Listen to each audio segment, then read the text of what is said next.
Hey Duluth, I am Mayor Roger Reinert, and we are here for another episode of Welcome to Duluth. This is actually our 12th. Hard to believe that we've done that many already, but you are tuning in for a first ever, and that is more than one guest on a show. Until now, it's been one-to-one conversation.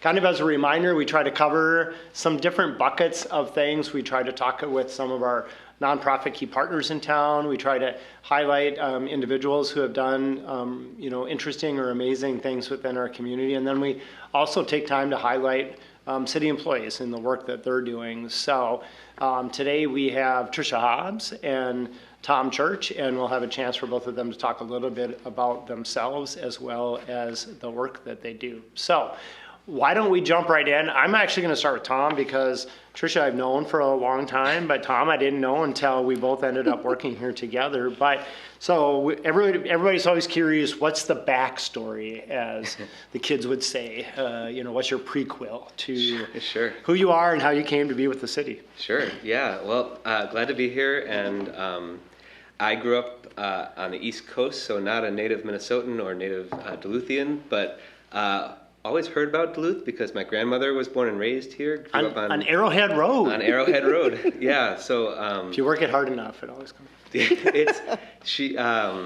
Her house actually came on the market back in 2020, and so I wasn't an interested buyer, but got to go. No, that's not where I thought this story was going. No, I'm and then not I bought Grandma's house. No, I moved to Minnesota for college. I lived in Minneapolis for about 15 years and had always kind of been drawn to the lake. Loved visiting Duluth, of course. And then had an opportunity in 2018, and so my wife and I moved up. We've been living here for 8 years. I had kind of a winding career path. I was going to say an interesting path to the work you're doing now. So earned a law degree we were just discussing. Yeah. But then, to be clear, Tom went to the University of Minnesota Law School. I did Mitchell Hamlet. So right. Well, crosstown rivals. So I think they have like a hockey game between the two. Oh, really? But yeah, then ended up working kind of in a peripheral field to the law for a little while. Then I did classroom teaching for a while, and then spent close to a decade working as a consultant for local history museums. In the museum and exhibit and kind of space, museology. Museology, exactly. Yeah, that was. Who's done some work in Duluth with some of them? Yeah, we worked. We did an exhibit at the depot, the Veterans Hall, actually. Yeah. Loved that. Loved local history, but was also trying to kind of like run my own company and things, which got very stressful when my daughters were born. He has twins, by the way. So we have twin 6.5-year-olds. They're eager to watch this, we only have 2 viewers, so right. But have been with the city now for close to 5 years. Just started 2 days after Tricia. Great. We'll come back and talk a little bit about your role as kind of our point person on housing of all the kinds and all the places. So, Tricia, we've known each other for a minute, but talk a little bit about your backstory. Sure. Not unlike me, found their way from the flatlands, corn and soybeans to... Yes, God's country as some call it, maybe not me, but... Duluth, right? Yeah, right. Yeah, so I grew up in the southern part of the state, farm country, came up to Duluth, was looking for a change of scenery, quite literally, and metaphorically as well. And so went to the University of Minnesota Duluth for a short while and met my husband, now husband there. Went to Minneapolis. Some people might have heard of. Maybe, hanging out at the zoo these days. Yeah. So went down to the cities, came back to Duluth, and just really loved the community. Duluth is that kind of mix of small town and big town. So growing up in the small town, loving my time in Minneapolis, Duluth was kind of the best of both worlds. And so to get to have both of those things and play such an intricate role in the community building and all the things going on here was important. So. And I know before you came to the city, big chunk of your time was spent in like really wide geographic kind of community engagement. Yeah. Community engagement, business development within the financial services realm. So spent time northeastern Minnesota, northwestern Wisconsin. Then for a while lived in Duluth, but worked to support the corporate office of Thrivent Financial out of Minneapolis. So have had a pretty diverse experience in a variety of communities, and glad that my time is spent in Duluth now. And your commute is shorter. Yes, right. So Tom, talk a little bit about your role as the senior housing, sorry, I probably don't have the exact title. Tom is our point person on Yes. housing, so I introduced myself as the housing guy, yeah. that works. Like that's actually a title like outside the building people will understand. Right, So, right. and it's a shared role, right? It's a shared role. I split some time with the HRA, go to their board meetings and things. Yeah. So work closely with Jill Keppers and their development team over there, which includes Caleb Anderson and Jake Morgan. And so I've been in this role with the city since 2023, I believe, coming up on 3 years. And yeah, it really is. I've been the kind of the point person on all things housing, which doesn't necessarily mean that I'm working on every single housing development in the city, but when folks have questions about our policies related to housing, our priorities as they relate to housing, and certainly the market research that we've done related to housing, they'll come to me. And I think that a couple of things I'd invite you to speak to that are, I think, significant that I know you've worked on. One is the Maxfield Housing Study, which kind of tells us something that I think most know, that we don't have enough housing in Duluth, and maybe we can talk a little bit about what that study told us. And then also the Housing Summit that we did last fall, which I thought was really important as well, and I know we're going to do again. So maybe start with the Maxfield study. Yeah, well, Maxfield study, so Maxfield is a consulting group, and we've worked with them, I think for several decades actually. They've completed housing studies for us, but until 2025, the most recent one that they had completed was from 2019, which means that they were doing market research in a pre-COVID world, and much has changed, as we all know, since 2019. Right. The 2025 housing study told us that we need to add about 9,000 housing units between 2025 and 2035. And folks, that's just in the city of Duluth. That's not a regional, just in the city of Duluth, 9,000 by 2035. Yeah, which is a daunting number, and we have our work cut out for us. But it also gave us some ideas about how to tackle that, because it sort of identified some places where we might see extra movement in the market if we complete certain kinds of housing development. Right. So the primary example there is senior housing. Right. Senior housing is something that we have not done a whole lot of in Duluth for a long time. We have the Skyridge Flats project that the HRA built. Was our first new senior housing development, I think, in 20 years at the time. And we're getting ready now for One Roof to break ground on their Brayview project, which is going to be another 72 units of senior housing. But what Maxfield told us was that projects like that not only meet a huge existing demand for senior units specifically, but we could expect to see kind of a 50% return on that investment in terms of units that open up elsewhere in the market. Because we know seniors tend to stick in their home, and if other units are not available, they're just going to hang out there until there is a place for them to move that makes sense. So, I mean, this was true for my parents who moved from Connecticut out to Duluth.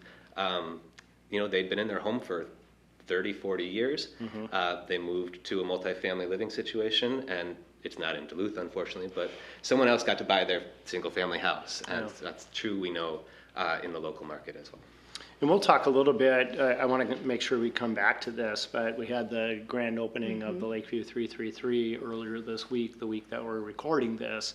And I happened to, over the 4th of July, meet one of the new residents there who told me how they had a home in Duluth, were in an age demographic where had been caring for an ailing partner. Partner had passed, sold the home, is now living at Lakeview 333, so excited about being downtown and all the things being in the heart of a community has to offer, but a young family bought their home, right? So moving through the housing profile, as I like to talk about, and having all of the options available. And I thought that was a big takeaway for me from the Maxfield study. And I think when we talk about senior housing, people sort of think of maybe like an assisted living, and that's not what the study talks about. It is the more dense options. It's the single level 12, 1,400 foot smaller instead of a 2-story with stairs, 5-bedroom, 3-bath that 1 or 2 people are in. And if viewers are in Duluth and you take a minute, you know somebody who fits that description, because we haven't been able yet to give them the option that I know they're looking for. So, and then maybe talk a little bit about the housing study before we switch to Tricia. Sorry, the housing summit. Yeah, we this was so fun. We last November hosted the Duluth Housing Strategies Conference. It was our first housing conference in more than a decade, and honestly, the Maxfield study was part of the impetus behind it. We wanted to make sure that we shared those findings and shared them broadly. But we also wanted to just find a new way to connect with our development partners and our stakeholders in the community to come together to find solutions for this huge housing crunch. So Tricia and the rest of our team were hugely supportive and involved in that effort. But we put together a full day of programming where we talked about how to finance your housing projects, what sites might be good candidates for new housing development, and then some of the city's priorities around housing in general. And we are excited to say that we're going to be doing it again this November, on the 6th of November at the deck. So looking forward to year 2. And I think one of the things from being a participant was it was great to see our for-profit and nonprofit partners participating in that. I think, and I know the team is working on trying to cast a wider net. One of the things that we've seen in Duluth is we've spent decades getting really good at the single-family home, the one-off, maybe custom home. I would say if you need a custom home, I can give you 6 builders. They're great. But what we've not done a lot of are the Lakeview 333 big project sort of things. And so that bench is pretty shallow. But I'm glad it's happening again. I thought it was great. And I think that will help attract more people. So. Okay, now Tricia, you're technically Tom's boss, right? I am. Okay. And though we've been on this journey of city employeeship together for nearly 5 years now, so.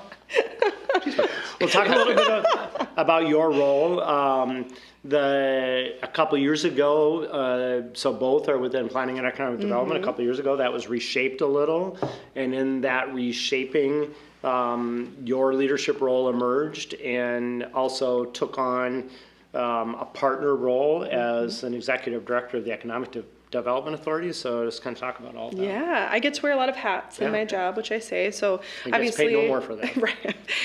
The Duluth Economic Development Authority is the primary one, which is our major tool and opportunity when it comes to development. So a partner in things like tax increment financing, acquiring property, just a really great asset for us to have in a community as well as alongside the city. But I lead the entire housing and economic development team, and so that touches a lot of things. It means a lot of things. So this morning, and this all comes back to housing, don't worry. This morning, I was at a roundtable hosted by Apex with Enterprise Minnesota, where we talked about how we best support our manufacturing businesses and ways in which they can grow profitably and sustainably. And no surprise to anyone, housing was a hot topic, right? And so that's what we hear from a lot of our employers is it's challenging to find housing for the folks they're looking to hire.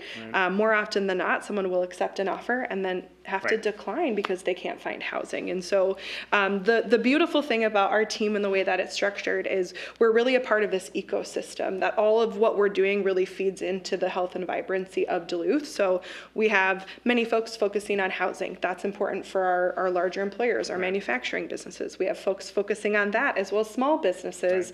The 1200 Fund is another hat that we get to wear. It's a private nonprofit staffed by city staff, and so that's out there to help support small businesses and some of that economic growth as well. So we are never bored. All sorts of good things for us to do.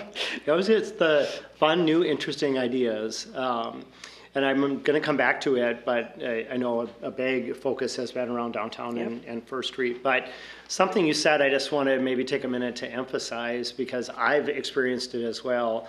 Have visited all of our manufacturers, and I think sometimes we forget Duluth has such a strong manufacturing base. It's really historic to who we are as a community, and it's a strong economic sector right now. And I know you were on some of those visits, but every single one, with no exception, said we would be expanding if we had the workforce, and we don't have the workforce because we don't have the housing. So, I've had more than one instance of somebody like, well, why is housing in economic development? It's because it's a workforce issue.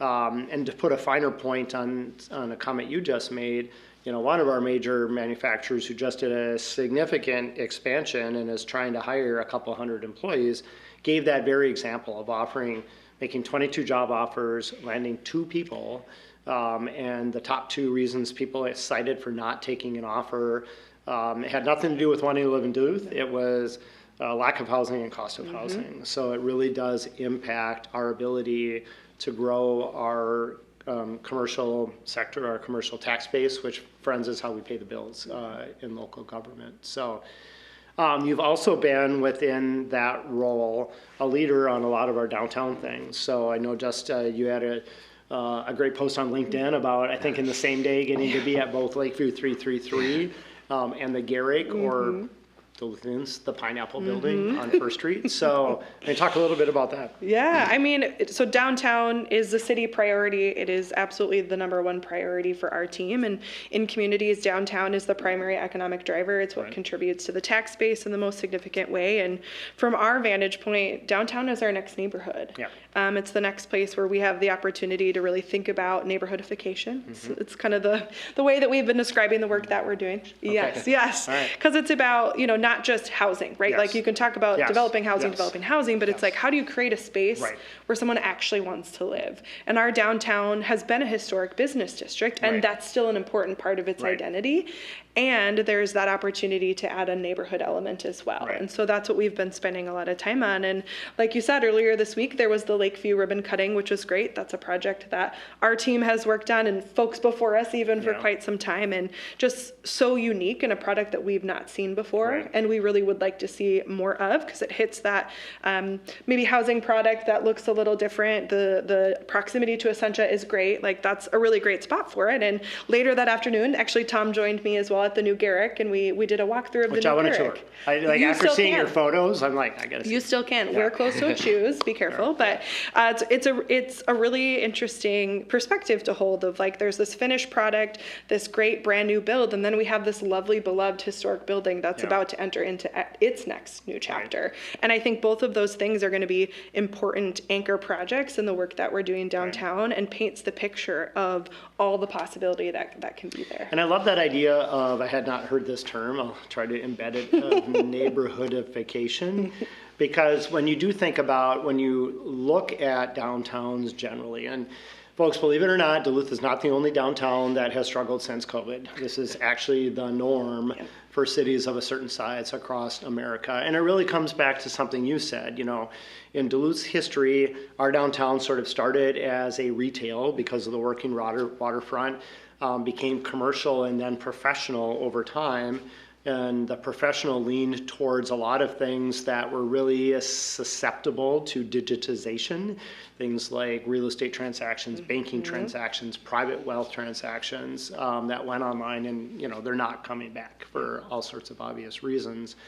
But then when you look at the opportunity for it to actually be a neighborhood, we have a housing crunch, and it is an opportunity for housing at scale. It's also an opportunity for housing, not just kind, but environment that I think, whether it's young professionals with no kids, sort of third chapter folks, are looking for, and is not in our community. You have to think about it actually being a neighborhood, because where you've seen communities that have a lot of downtown residential, but are still not, they don't feel like we certainly want our downtown to feel, it's a lack of activity. And that's a really long intro to talk about the First Street Fridays, which I thought were highlighting sort of that it's a both and. We need both places that people can call home, but then reasons for them to be out of homes. You can have coffee shops and restaurants and all of that, but let's be honest, like if your home's anything like mine, we don't do that as often as we say we would like to, just because of life. So talk a little bit about First Street Fridays and what that was and the emphasis on it. Yeah, happy to. So First Street Friday was really an idea, honestly, that was born out of one of our sessions with Chuck about small or strong towns. Yeah. And so we as a team within our leadership within our division were reflecting on what are some incremental changes that we could make to help shift perspectives, to help paint a picture, get that vision built. And so we decided, okay, one thing that we know how to do is to activate. That's a priority for our teams. And so we set forth to do First Street Fridays. And so they were 2 events this summer that blocked off various parts of First Street, honestly. At different times of the day. Yes, yep. Yeah. So the first one was on the east side near Essentia, a block where we own some property, the Cozy, the former Pastorette Terrace spot, and invited in community partners. So the fire department was there, the parks department was there, workforce development, plus a variety of small businesses that are both located on that block, and just others that wanted to be a part of what was going on. And we had food trucks and music. We actually ended the day with the Duluth Playhouse's summer camp performance, which was so fun and honestly like the best possible way to close it out. Nice. And so that was our kind of daytime event. And then in July, we shifted to the west side and did something that piloted a night market. Yeah. And so it was really cool to see. My favorite part about the one on July 31st was to see the folks coming in and out of those businesses there, like Coney Island, Tie by Tie, Sammy's Pizza, and just seeing people kind of reintroduce themselves to those places. Like, those are wonderful places with delicious food, and they're right here in our downtown. And so we had live music, we had a night market. It was great. And so really that was just a kickoff to the work that we see our team doing in the next couple years here around that whole idea of neighborhoodification. Some of that leads into how we think about the street flow differently, and how we think about the physical reconstruction of First Street in the future and how that lends to future housing development. So yeah, more to come, but we're super excited. And Tom, I think one of the things, and coming back into your role as the housing guy, we've talked a lot about how First Street being a housing corridor, a residential corridor. And to me, that makes a lot of sense. When we think about the core part of downtown, Michigan is sort of the working street, Superior is kind of the retail street. But First Street, I think, has a very real potential as sort of downtown's front yard. And so, Tricia sort of hit on some of those things, but how do you envision the potential residential evolution there? Yeah, it's, well, I think First Street Fridays, first of all, did a huge amount for helping us to sort of shift perspective on what's possible downtown, and to really see what happens when you have a lot of folks who are making it their front yard. People are out active in the streets. And so, when we were touring the New Garrick yesterday, was that just yesterday? 2 days ago? One thing that's really special about that building is the way that it engages with the street. So it has that ground floor commercial, and then the upstairs portion of it, the second floor, is all primed for residential development. It's lovely windows, light on the street. But we know from a downtown housing study that was completed in 2023 that there is a huge potential for residential development in that specific geography. Downtown as a whole, so which includes both the commercial business district, or central business district, and the hillside, has capacity for just over 2,000 housing units. But just that downtown, core downtown neighborhood has capacity for about half of that. So we know that there's a market for people who want to come live in a more walkable community, access to amenities like you've described. And we know also that it's going to be most appealing to some of the key demographics that we need to attract if we're going to grow our population. And so that includes young, recent college graduates who, are maybe not necessarily looking to move right into a single family house or anything like that, would like to be closer to some of those coffee shops. I know I would have. So we know, them, but then also, like you were describing, folks who are maybe leaving their single family house and want to move to some, single level living. We know that there's a demand for active senior living in our downtown neighborhood. The person you described who moved into the Lakeview, I know they were excited about going to the symphony. So We have a lot of really great amenities, like you said, down on Superior Street and into Canal Park that I think the folks who are going to move to First Street are going to really take advantage of. And, one is going to drive the other too. Right. So as more folks come in to live, we're going to see more commercial investment as well. Well, not to lose track of something you said earlier, but there's a segment of those folks who are going to leave single-family homes in neighborhoods. I would say, like, such a great example. There's two of us and a dog in a 3-bedroom, 2-bath hillside home, because that doesn't exist. And we would be in a more urban environment, walk to City Hall, walk to the lake, walk to all of the amenities, and just be more active. But we still need to provide that as a community. Yeah. Well, Leo needs more places to explore in our downtown. Leo gets plenty of walks, especially the farmer's market. I want to come back to a First Street thing, but before I do, I know a couple of the challenges, and I'm just curious what insights, Tom, you might have on this, that we continually run into. One is we have not yet been able to find a way to provide more of a condo option, more density ownership options. And I know that I have heard we have some state level challenges around that. And then just generally, I'll run into folks who, well, take all that empty commercial space and turn it into, yes, of course, but there's financing, like it's expensive to go from 2 bathrooms to 28. So maybe talk a little bit about what some of the financial challenges are to having the more dense residential downtown, including the 4 purchase options. Yeah, it's there are a myriad of challenges. There's a huge amount of potential, I think, in the historic buildings that we have downtown. We look at them and we want to try and save them because they are, like we were saying as we walked through the New Garrick the other day, it's a beautiful space. Where it gets challenging is especially with some of the larger buildings that were built out as offices. They were built specifically for office use, and so the actual construction of those floors still require a very similar amount of work to new construction, right. And certainly a similar amount of expense to new construction in order to convert them to office use. And a lot of it does have to do with, as you referenced, plumbing. Yeah. But you also have different fire standards right. that you have to accommodate. In many cases, the floor plates themselves are extra large because they were planned for these large cubicle offices, right. Instead of the more private spaces that you need for residences. So so even some of these conversion projects that we talk about, we're looking at per unit development costs that are approaching $500,000, right. Which of course is not things that most of us can afford. Right. In terms of the condos, my understanding, there's again a number of challenges with that, some of which relate to the conversion issues that we just right. described. But you're right, there is kind of an extra burden in terms for a developer because they need to carry a certain kind of liability insurance for like a an decade extra 10 years. Yeah. And the experience, I think, in other communities has been that there will then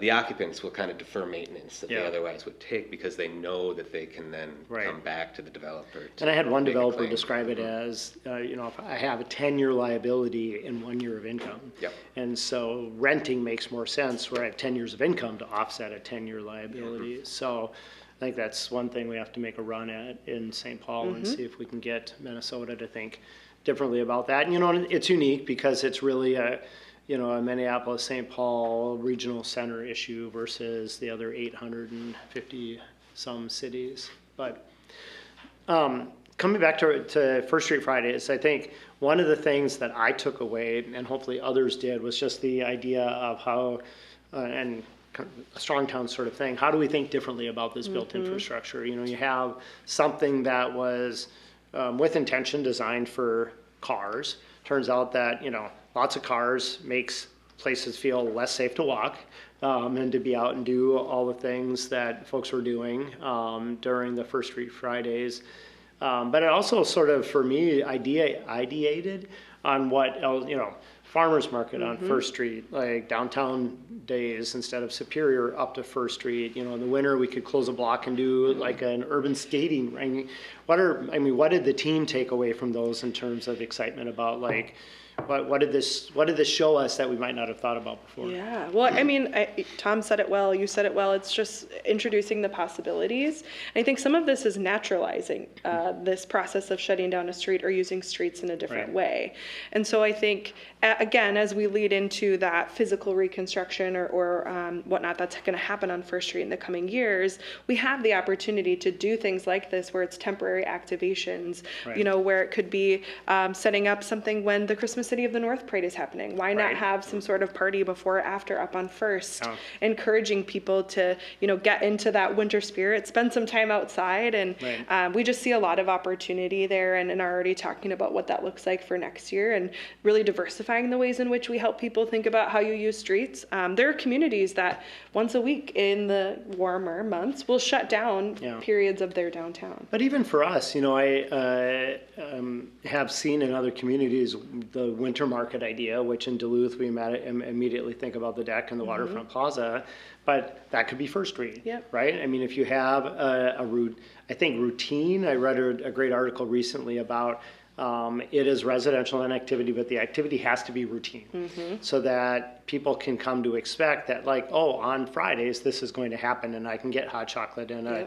you know, so I hadn't thought about this connection to Bentleyville, but you could have a block that's a winter market for as long as Bentleyville runs and just give people a reason to come there. And just as you described, think of that space differently than they have for some time. And I also, and I'm curious for both of you, your thoughts on this, I've been so impressed at what I've seen on First Street with the opening of Underwood Coffee. The difference one business and that activity can make for really almost a block radius around it. And I know I've heard that from folks at the Y, I've heard it from our public safety teams. Just comment maybe a little bit about just what activity does for some of the clean and safe objectives that we have for downtown. Yeah, I mean, we know that activation it breeds community, right? And people are going to feel safer when they're in a community setting. And, you know, it's not dissimilar to, you know, when you look over and you see your neighbors made some improvements on their house, you're going to want to look and do the same, right? So when we have... Some yours feels a little shabby. So when we have businesses, actually we did a First Street Growth Grant this summer, DITA did. And so they were micro grants that were geared towards But you were out of almost immediately. So fast. Yeah. Like we actually had to find ways to support people a little differently so that we could fund more applications than we even had the funds for initially. And so that's kind of that whole idea of just that organic opportunity for people to take ownership in their space. And I think this is part of that. Of if you take pride and ownership in your space and you're doing that alongside your community members, it goes a long way. It invites more people in. And we actually, I'll add here, we just launched the First Street, Discover First Street Passport. And that was a really great experience for our team to walk up and down First Street. Leading up to the launch of the Passport, we dropped off little kits for all the businesses, so they have stamps and everything. And it was just really cool to have those conversations. They are proud of their businesses. They believe in the future of First Street. And so it's just really great to continue to invite those opportunities and to see the energy and activity that's been spurred on from places like Underwood. And I really do have confidence that we'll continue to see more of that, and that will just help people think of First Street as a little bit different space. Yeah. Tom, your thoughts on sort of where you see downtown First Street heading in the near future? So my favorite little anecdote here is we know active streets are safe streets. And so much, I think, of understanding what we can do downtown has to do with this mindset that we're trying to cultivate through things like First Street Friday. And just the example I love to tout out is the farmers market here at City Hall on Thursdays. This is an event that draws, it's not on its own, but my daughters went to preschool in the Hillside, and every Thursday morning they trotted out onto the city bus, came downtown, they went to the Y for swim lessons, and then after swim lessons they would come over in the summertime and eat their lunch on Farley Circle. And that's a bunch of 3-year-old to 6-year-olds, and or 5-year-olds. and they love it. Like they all look forward to that. You can see them at 8:30 in the morning walking up to the Y with like the little leash attached to them. I don't think they're called leashes, but they might not be called. Probably true. But anyway, so you ask my daughters about downtown, and about their experience downtown, and it's all this positive excitement.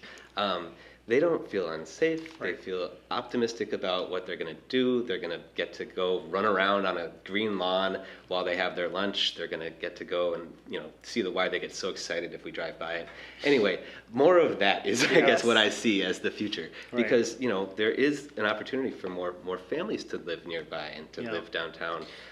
Or live in the hillside and make use of the amenities that come in to follow other residential. And the farmers market is such a great example. Of course, in the near future, we've got a reconstruction of Priley Circle coming up to update and preserve the historic character. And what a great opportunity for that season to try the farmers market on First Street instead, because now we have proof of concept that if you close the street, you make it inviting, you make it safe, to be out and about, people will come and participate in that. So take an event that people are used to happening every Thursday, and then just shift it a block or two, and you can have kind of a both and. So maybe before I get to sort of like some closing thoughts around residential and downtown, I don't want to lose track. One of the things I've noticed 2.5 years in is that the public has a tendency to highlight problems, and as soon as they're solved, move on to just highlighting the next problem. And you mentioned something earlier on that I think is worth just talking about for a minute, and that is the removal of the cozy, something that was condemned for years and a source of a lot of blight and nuisance behaviors for us.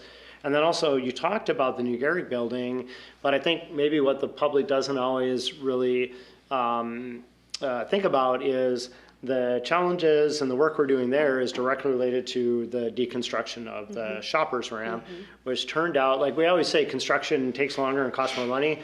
Folks, the shoppers ramp, that was next level. So maybe talk about those two things and why they were so significant in what we're trying to do downtown. Yeah, I mean, I think that's kind of the example of how we're going to need to approach our redevelopment downtown. There will be things that are beyond our repair, that there's nothing we can do about them, and so we need to find ways to properly find new life for those. And then we have spots like the new Garrick, which has great bones, and it's a great building, and so we took on the extra cost to be able to preserve and save that building while also addressing a blighted building. And so that's really the approach that our team is taking as we help think about redevelopment in the downtown, is be thoughtful and lean into these awesome historic spaces when they still have that life and that integrity, and think about ways in which you can find new life that honors the past too, right? That's a big part of the work that we've talked about, is thinking of First Street as a cultural corridor. It was so important to so many members of our community in the past, and it was a real vibrant spot with shops and residential units, and just the past is the future, right? So much of what First Street used to be is what we see it being as well. So I think there's just a lot of great learnings in that space with those projects specifically, and how we think about the whole downtown. Kind of coming full circle in that, in Duluth's infancy, lots of those First Street business owners lived in the near hillside. If you take a chance to drive through the Central Hillside, you'll see just amazing homes that belong to small business owners, many of them on First Street. So kind of coming full circle again of having both business owners and folks living downtown. Tom, one of the things that that I've heard, sometimes read online, about the Lakeview 333 project was the price point.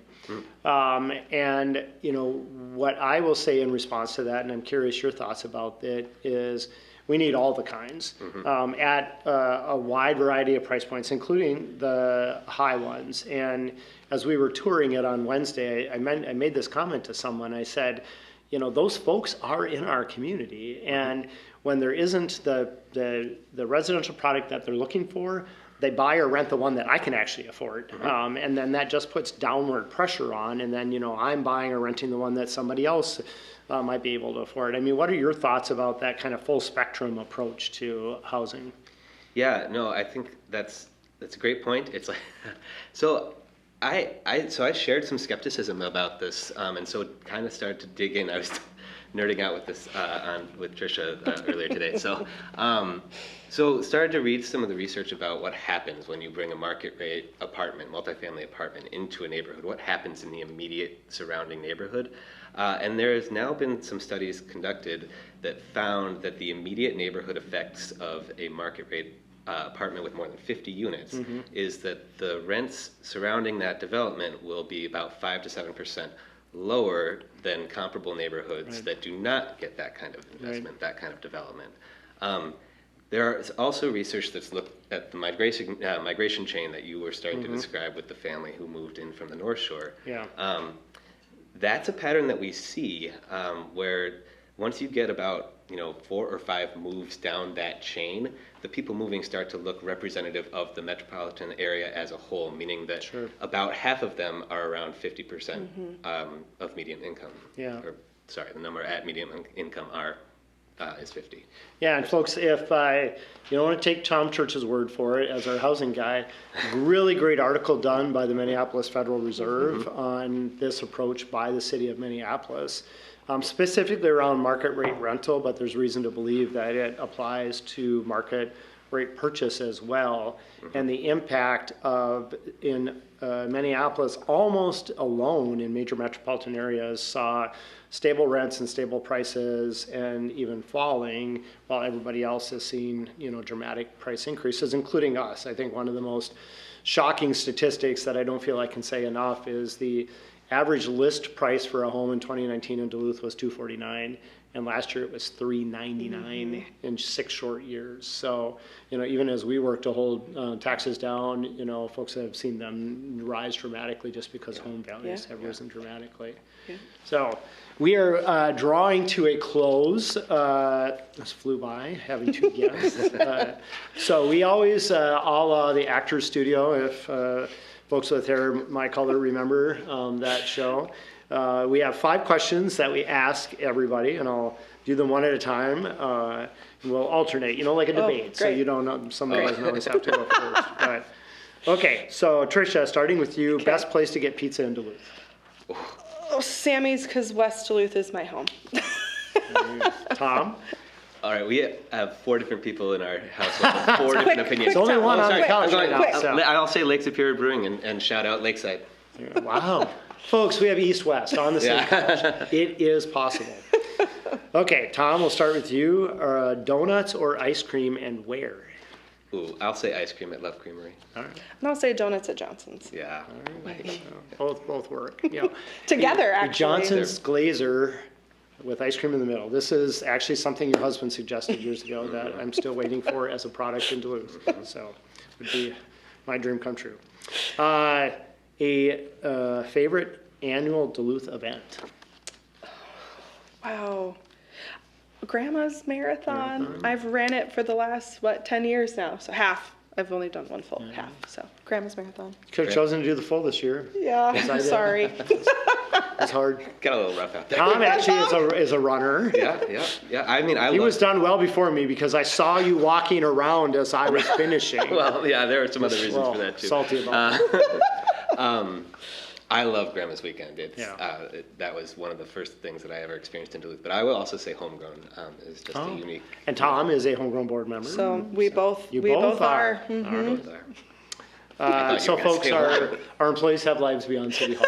They're involved in many ways in the community. I think we're back to Tom. Favorite view in Duluth, and where is it? Oh my goodness. Well, I mean, I love going up to Hawks Ridge and looking over the lake, but I also have a favorite spot overlooking the Lester River right as you crest the ridge on the Lester River Trail up there, about 1.5 miles up from the parking lot. There's that overlook, and I love that. You can see the waterfalls, and when the river's high, it's just perfect. Yeah, which is not this year. Not this year. And I'll pick a west side location, I and that feel is a pattern emerging. Brewer Loop. That's my hometown loop. It's 3 miles and some of the most stunning views. For as much as I run trails, I have not like intuitively figured out the backside of the loop. Fair. That's fair. I always run the front. One of my favorite views is on the front side, the overlook of Denfeld. Like, it's just a great for another episode. All right, we'll finish. Tricia, your favorite spot in Duluth that you like to tell a visitor about? Like, this is your if you're in Duluth for a weekend, this is your must-do. Oh man. Honestly, sometimes it's a combo, because I'm gonna cheat here. It's a combo of things. There are no rules.